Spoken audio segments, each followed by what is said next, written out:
later here, that's fine, but if you want to make the presentation right now, that's okay as well. Well, thank you for that, And Chairman. if you're gonna go ahead, I'm gonna try to limit, we'll have some sort of a time limit here, say 10 minutes. Yeah, hopefully we can, Okay. can complete our goal here. The concern that we have is that the software running systems throughout the U.S., but especially for the moment that we're concerned about in Illinois, has the ability to do what is referred to as fractional counting. Now, fractional is different than weighted. In a weighted voting, that's similar to what Mr. Menzo was speaking about earlier. You have to allow in a multiple person race more per person. In the fractional, what the group Black Box Voting, the research that they've done, they're stating that there is the software allows for 1.00, 1.25, kind of tallying, as opposed, and that the system in the back end can be bypassed. In fact, she asked me this question to find out is that one of the issues is can you bypass the GEM software in order to get directly to the data table, and because she feels that that's a concern for, and I'm speaking of Black Box Voting's Bev Harris, who is the person who's brought this research forward, that's one of the places where malicious code could be entered and the returns of the election could be altered. Now, on our side, in the positive category, Illinois does require paper audit trail of every vote that is cast. So we do have the 5% audit as well. And when you're talking, and we're referring earlier to the in-precinct voting, you're right. Generally speaking, after the election, you're posting the results right there. And, advocates are taking photos or actually getting copies of the poll tapes. And in fact, I could FOIA any poll tape that I wanted. So there is a certain amount of really great double checking against that kind of fraud. We don't do the same thing with absentee ballots. And absentee ballots, we can, in other words, we don't post the results every day after they're taken. We don't post the results after early voting. So those are areas that we don't, as far as I know, we don't audit absentee balloting. We do audit early voting, but we actually audit the machines, 5% of them.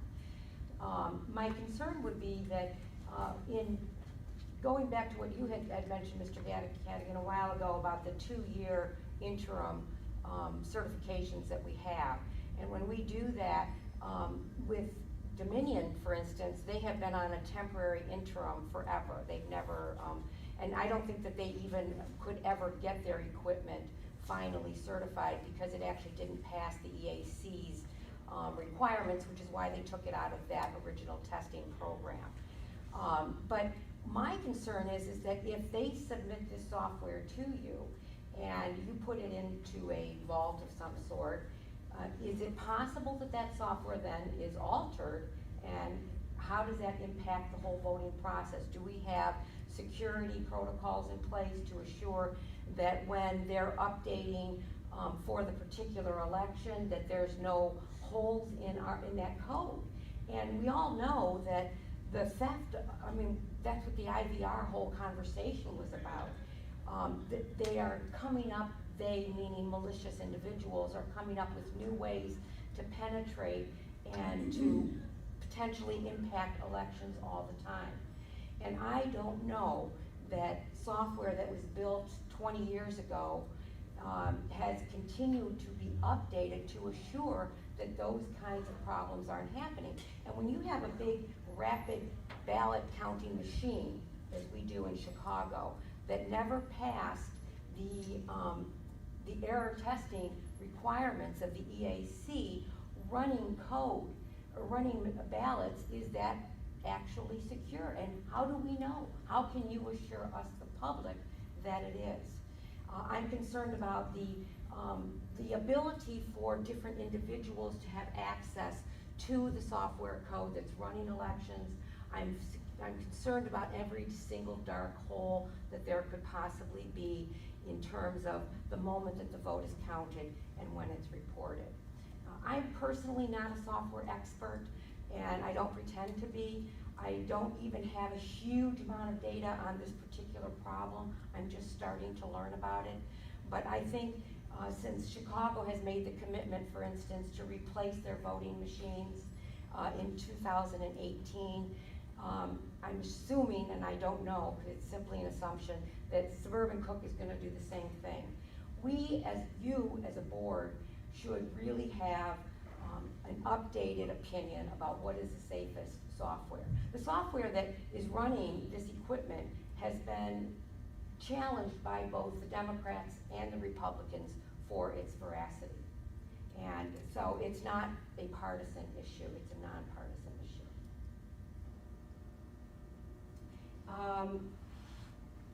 So I would like to, maybe present some specific questions, and the problem is getting the vendors to pay any attention to somebody like me. They don't care.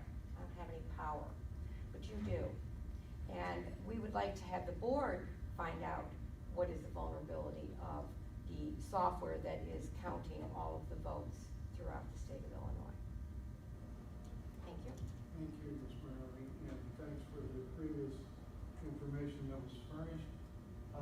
Anybody else here for public comment? If not, yes.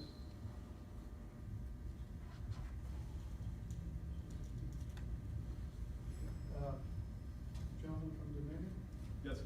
Would you? Is there anything you'd like to say about that?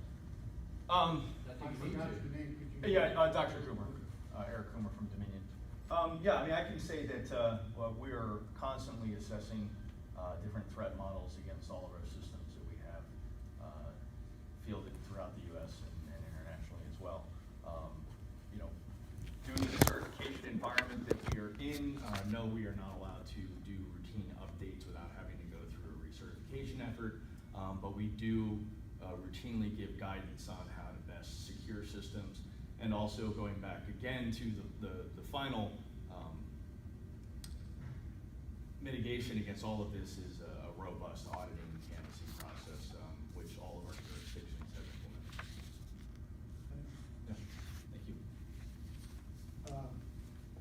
There being no other comment,